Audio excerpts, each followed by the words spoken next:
la revue des titres maanaam li gën a fa tey ji si xëtu yëlekaay da nga koy daal doxee du côté de la régie justement daal di ànd ak yéen xët gu njëkk bu enquête ma daal exactement enquête ak le choc des ambitieux diggante ki nga xam ne moo di Aly Ngouille Ndiaye Boun Abdallah Dionne ba si ñoom Pape Malick ba si ñoom ki nga xam ne moo di Mame Boye Diao en tout cas jamono ji ma ni kon candidature Benno yi mi ngi multiplier de plus en plus ardent ma ni kon liste bi nag mi ngi li nga xam ne moo di corsé wu allant dans ce sens.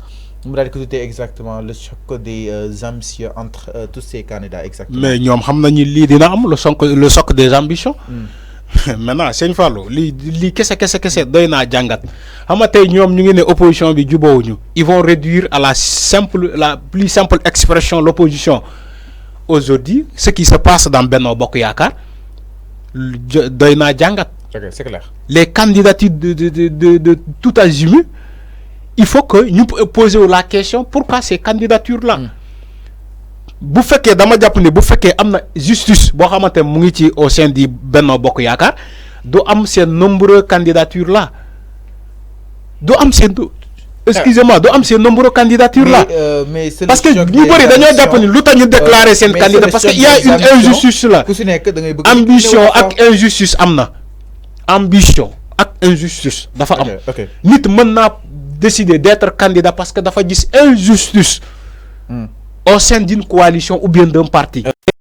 Alors, que tamit nit dafa bëgg nekk candidat parce que il est ambitieux depuis dès le départ nee na man damay nekk candidat point. Rien ne peut l'empêcher. Mais lu ñuy gis ni c'est comme si c'est des candidatures d'injustice là. Alors c'est clair mi ngi si xët gu njëkk bi nga xam ne moo di enquête ñu daal jógee si enquête dem si beneen si xët gu njëkk justement ginnaaw suñu daal jógee l'enquête tribune mu daal di ko exactement ak Amadou Ba confirmer les accusations de Bougane ma ni kon nag Amadou Ba mi ngi daal di confirmer accusation yi nga xam ne itam Bougane moom la ko daal di accusé woon par rapport ak li nga xam ne moo di exploitation des ressources naturelles. ma ni kon nag ki nga xam ne moo di moom ki nga xam ne moo di Amadou Ba nag ma nga yey boppam par rapport ak wàllu bu nu mel l'État a détourné l'argent des collectivités hébergeant des sociétés minières ma ni kon nag moom la tribune moo ko daal di bind que ni état bi dafa détourné xaalis bi nga xam ni itam moom leen woon daal di héberger li nga xam ne moo di société minière yi jàppale ni itam les impérialistes ne peuvent pas continuer à accaparer nos ressources naturelles disait le leader de Gëm Sa Bopp bu gën a gën mu daal di waxoon que ni impérialistes yi du ñu wëy ci daal di téye suñu ay ressources yi nga xam ni itam ñu ngi fii si réew mi les conclusions du CIM permettront d'asseoir une exploitation manière durable au bénéfice des populations selon le PM. suñ sukkandikoo si ki nga xam ne moo di le premier ministre ki nga xam ne moo di Amadou Ba mu daal di jàppale nag conclusion yi nga xam ne tam jot nañ ko daal di def dinañu mën a permettre ñu am benn exploitation bu am solo exactement. bu gën a dañuy daal di crier scandale que ni suñuy xool lépp li nga xam ne itam jëm na si wàllu wu nu mel mooy daal di piétiner li jëm si wàllu ressources naturelles exactement. alors Sëñ Fallou dagguma la. lu mel ni Bougane yàgg na ko wax mais il n'est pas le seul Ousmane Sonko le disait. ak keneen ak Tahirou Sarr le nationaliste. Le jeune nationaliste, il le disait. Ni que, même dans Mbodja, je crois, dans Mbodja, ça dans on a wax lu melni. Ni que, xolal secteur yo xamantene ay ressources minières feñé na fa. Mais askan yoy ñoo gëna ndol. Askan yoy ñoo gëna ndol. Mais c'est pas Bougane seulement qui l'a dit. Même, je crois, Mansour Faye bu 5 TV, aujourd'hui, il est à l'ERAL, le pertinent journaliste. Chaque jour, le lay wax. Mais aujourd'hui, sur son serment, le premier ministre l'a confirmé dafa ne moom bu ñëwee day dakk loolu loo xamante donc ce qui veut dire que aveu de sec là ñoom dañoo d'accord ni que ñoom si seen magistrature dañoo doon permettre ay les étrangers lu ñuy woowe les impérialistes ñu ñëw di accaparer suñu ressource di ko extrader bitim réew ñoom ils acceptent ça ñoom nangu nañ ko moom premier ministre a dit que moom bu ñëwee loolu dina dakk c'est comme si loolu mu ngi am te ba tey donc ñoom accès c'est aveu de sec là loo xamante ne aujourd'hui il donne raison ñu mel ni Bougane Gueye Ousmane Sonko Tahirou Sarr Dame Mbodj Mamadou Mansour ak j'en passe ainsi que ñooñu Abdourahmane Diouf ñeneen ak ñeneen ñoo xam te ne sénégalais yi seen bëgg-bëgg mooy ñun suñu exploitation minière yooyu suñu ressources naturelles yi mooy maanaam que daf fii des bu ñu naree jaay nañu jaay ay peut-être 10% yooyu mu dem bitim réew mais les 90% na des fii mais sénégalais foofu la ñuy gisee seen bopp. Arfan exploitation yi xam na Sénégal gan la si.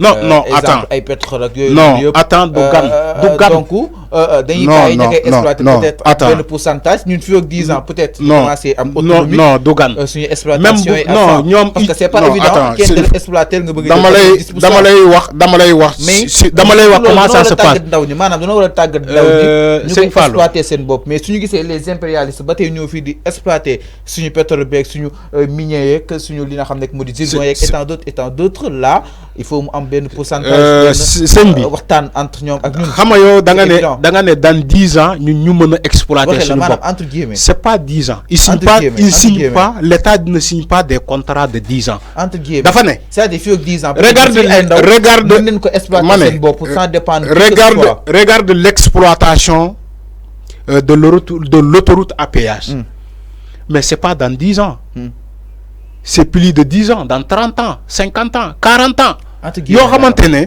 ñooñu dinañ ko exploiter ñun ñu toog diir boobu duñ ci gis suñu bopp regarde l'or de Kédougou le phosphate ainsi de suite mais yow tey si tu n'es pas qualifié à exploiter tes propres ressources mais il faut savoir renégocier les contrats. Renégocier, rediscuter. Mais ñoon suñu bañee peut-être Arfan.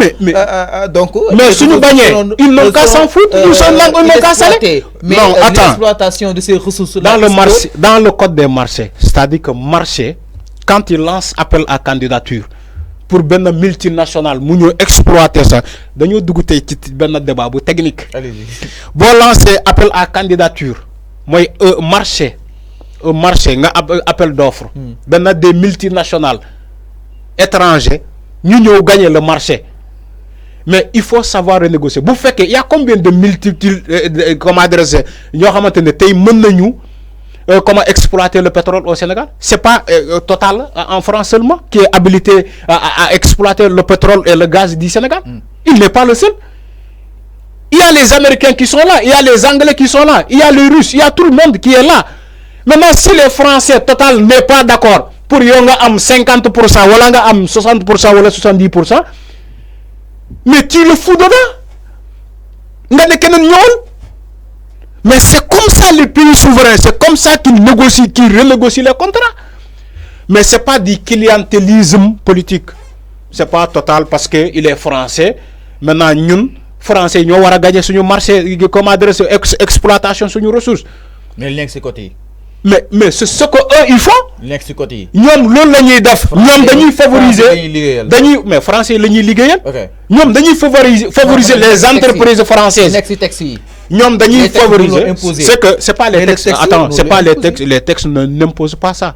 Les textes n'imposent pas de favoriser les entreprises françaises. Mais pas favoriser. Non mais man je te parle favoriser. ñoom loolu la ñuy def. Ma ne ñoom favoriser les Français. Ils favorisent les entreprises françaises au détriment même tu sais doomu réew yoo xamante ñu ngi fi ils ont des entreprises. Ok, c'est clair. Pourtant les autoroutes là pourtant les tali yi ñuy defar nii il y a des entreprises sénégalaises ñoo xamante ne mën nañu gagner le marché. La preuve les multinationales étrangères là bu ñu gagner le marché de defar tali mais la main d'œuvre est locale. Oui, c'est clair. Les Sénégalais la ñuy jël di leen exploiter. Non, le débat est spécial sur nos ressources. Da nga may invité ci benn technique ah. Da nga may invité ci loolu. Créer benn kii rek. Alors ñu daal di jàll ci beneen si xët gu njëkk bu Walf Quotidien mu daal di ko exactement ak li nga xam ne que moo di pourquoi il peine à convaincre maanaam candidat aux belles idées ma ni kon nag am na candidat yoo xam ne Arfan seen ay idées kenn dootu ko naatable mais ba tey mënuñoo convaincre. ba tey peut-être mënuñu am benn aura si li nga xam ne que moo di askan wi mi si xët gu njëkk bu Walf Quotidien par rapport ak wàllu wun mais pourquoi il peine à convaincre li nga xam ne que moo di candidat aux belles idées fii Sénégal exactement ma ni kon yëf yi par rapport loolu la gën a nduru ak li nga xam ne que moo di populisme dama gis seen vieux Thiam ñoo na toog moo tax ma ne la am na ce qu'on appelle am na ce qu'on appelle candidat à la candidature. Ak candidat au final. Moi, tu me parles de 190 candidats. Candidature, ce n'est pas des candidats. Tu es 190 yep, nous ne pouvons pas. Moi, tu me dis là, nous, élection.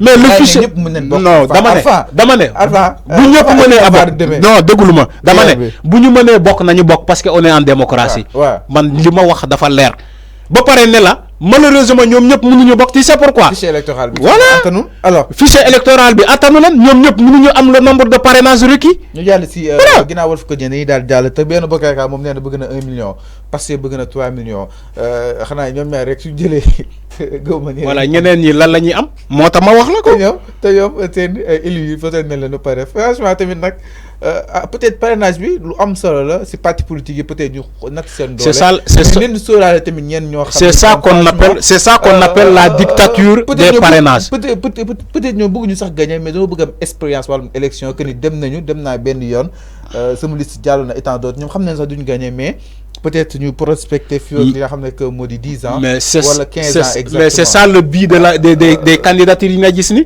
pour yow ñoom ñëpp ñu bëri xam nañu dañu nekk président maintenant dire que man mës naa participer ci élection loolu expérience la et aussi comment dire ça CV remplir sa CV loolu moo tax ngay gis ay candidatures yu bëri na maa kii sax boo moytulee woon candidat waaw dañu organiser suñu mouvement nekk candidature à la candidat à la candidature. mais accaparement bi am si parrainage franchement les élus ma ne la direction générale des élections na joxe fiche de parrainage yi bu ñëwee bu ñu contrôler ni que yow tu es citoyen sénégalais tu as des représentants dans les 7 régions au minimum au maximum les 14 régions bu fekkee ñoom loolu conditions yooyu remplir nga ko nañ la jox fichier de parrainage nga dem débrouiller mën nga jël 103e place wala mën nga jël 3e mooy sa numéro 3e ci le fichier de parrainage nga ñëw te bu ñëpp ba remplir say parrain ba bokk ci les 5 premiers xamoo loolu chance la ak looy convaincre sénégalais pour ñu parrainer la loolu dong la alors ñu lay jaay si le regard mu daal di exactement ak près de 200 fiches de parrainage retirées à la DGE yëf yi nag egg na li nga xam ne que moo di baaru 200 bi entre parrainage et badinage nee na entre parrainage et badinage am na ñoo xam ne dañuy badine maanaam am na ñoo xam dañuy foo doo jël parrainage peut-être pour feesal li nga xam ne que moo di liste bi yi ngi si xët gu njëkk bu li nga xam ne que moo di le regard badinage la ko tuddee de afan badinage entre parrainage et badinage entre ñi séedee ak tamit ñiy foo non est-ce que dañuy foo est-ce que l'ambition est un délit pourquoi ñu bëgg a condamner les jeunes là parce que ils sont ambitieux à être des présidents ou bien présidents au Sénégal ou bien à faire partie des élections est-ce que loolu badinage la l'ambition n'est pas un délit pourtant nit mën naa taxaw ci koñam il y a 3 ans de cela mu ne leen dama bëgg a nekk président de la République ñu koy ree au nom de quoi aujourd'hui il est passé à l'acte ñu ne non badinage la badinage kay xanaa doo passé à l'acte lu sérieux nii bay mu jaral la nga dem à la DGE pour récupérer ay fiches de parrainage nga dem badinage la non quand même man gisuma ko ni badinage la quand même. sa fiche. alors muy sëxal gu nekk bu la regarder daal di jàll si leneen sëxal gu nekk bu la ko jëm daa nekk exactement le quotidien ak Amadou